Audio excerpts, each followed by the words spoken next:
أعوذ بالله من الشيطان الرجيم. بسم الله الرحمن الرحيم. لو كان فيهما آلهة إلا الله لفسدتا. صدق الله العظيم. توحید تو یہ ہے کہ خدا حشر میں کہہ دے بندہ دو عالم سے خفا میرے لیے. میرے محترم بزرگوں اور دوستوں، اللہ تبارک و تعالیٰ کا بے انتہا شکر و احسان ہے کہ اس نے ہمیں ایمان کی دولت سے نوازا اور آپ صلی اللہ علیہ وسلم کی امت میں پیدا کیا. اللہ نے انسان کی تخلیق کی اور اسے اس دنیا کے اندر مبعوث کیا صرف اور صرف اپنی عبادت کے لیے. ارشاد ربانی ہے وَمَا خَلَقْتُ الْجِنَّ وَالْإِنسَ إِلَّا لِيَعْبُدُونِ، کہ ہم نے انسان اور جنات کو صرف اور صرف اپنی عبادت کے لیے پیدا کیا ہے. لیکن انسان اس دنیا کے اندر آ کر اس خالق حقیقی کو فراموش کر دیتا ہے جس نے اسے پیدا کیا، جس نے اسے تندرستی عطا کی. لاکھوں دیوی دیوتا کو پوجنا شروع کر دیتا ہے. حضرات گرامی، کیا وہ ذات ہم سے اپنے حقوق کا مطالبہ نہیں کرتی؟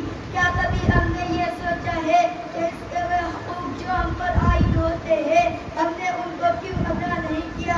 ذرا سوچو تو صحیح. کیا اس نے ہمیں پیدا نہیں کیا؟ کیا وہ تم کو رزق نہیں دیتا؟ کیا وہ تمہاری حاجتوں کو پورا نہیں کرتا؟ میرے دوستو، حضرت ابو ہریرہ رضی اللہ تعالی عنہ سے مروی ہے کہ آپ صلی اللہ علیہ وسلم نے ارشاد فرمایا کہ اے ابو ہریرہ، اللہ کے ساتھ کسی کو شریک نہ ٹھہرانا اگرچہ تجھ کو قتل بھی کر دیا جائے. اب سوال یہ پیدا ہوتا ہے کہ شرک کہتے کس کو ہے؟ صرف بتوئی کے پوجنے کا نام شرک نہیں. اگر کوئی اللہ کی صفات کے ساتھ کسی کو شریک کرتا ہے تو یہ بھی شرک ہے. کسی کو عالم الغیب مانتا ہے تو یہ بھی شرک ہے.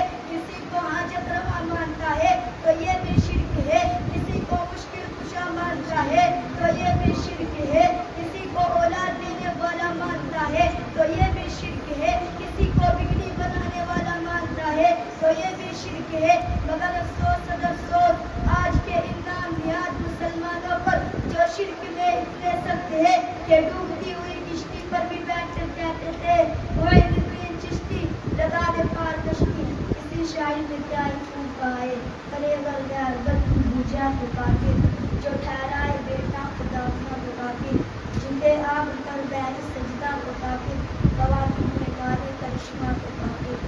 مگر مومنوں پر کشادہ راہیں پرستش کرے شوق سے جستی ہو جائے.